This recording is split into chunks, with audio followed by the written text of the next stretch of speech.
Empathy can be toxic. Judges let 18-year-old subway hijacker Justine Randall-Pizarro go.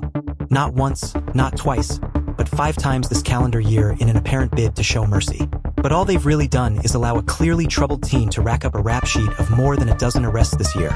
Cause havoc on the transit network, inconvenience commuters, and harass already overworked MTA employees. Randall-Pizarro was busted for commandeering a locked-end train at 4 a.m. in June, wearing a black hat and Crocs, then driving it one stop from the Broadway station in Astoria to 36th Avenue. I went to Broadway and behold, there was a layup train there. Still on FaceTime with my homeboy, so I drove it while I was on FaceTime with him, she told investigators.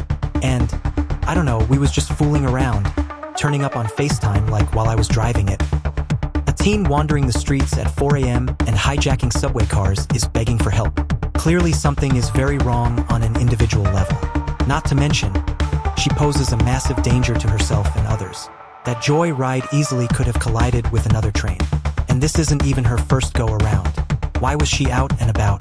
NYPD Chief of Detectives Joseph Kenny told the Post Randall-Pizarro, who is transgender and listed on all paperwork as female, has been arrested 12 times just in 2025. The Post was able to confirm 17 total arrests since September of 2024 when she turned 18. This person is basically a transit recidivist who keeps breaking into trains, he said.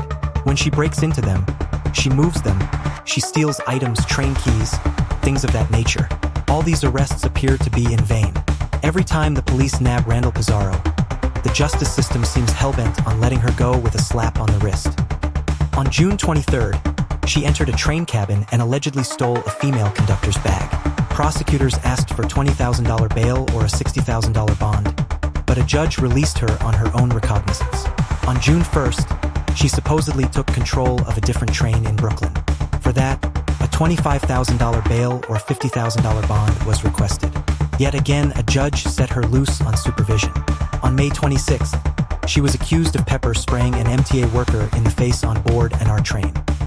And yet again, she was granted a supervised release in spite of a request for bail.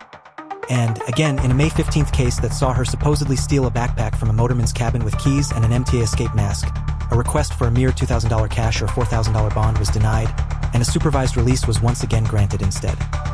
In yet another April case involving a stolen backpack containing MTA keys and an MTA radio, a judge denied a request for supervised release and instead let her go on her own recognizance.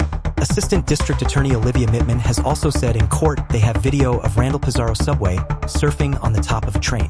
How has she not been banned from the transit system? What a waste of police time and resources.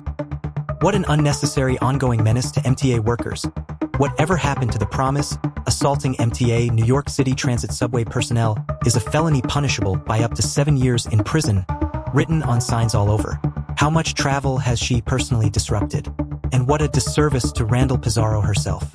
An 18-year-old should not be enabled to produce such an extensive criminal record in her first year of adulthood. There's really no justification for this suffocating leniency. There should be consequences for your actions and opportunities to learn from them. Unfortunately, the only lesson learned here is do what you want, and even if you get caught, and it won't catch up with you. Especially since the pandemic, our culture has adopted an all-out hostility towards the justice system and consequences being doled out as they are intended by law. We've been told that crime is the product of social constructs and systems of oppression, and that it is merciful to shield its perpetrators from any consequences. But it's plain to see this utopian world where crimes are forgiven and everything is fine and dandy is simply a fantasy. Recidivism is real, and consequences are what keep a society from succumbing to lawlessness.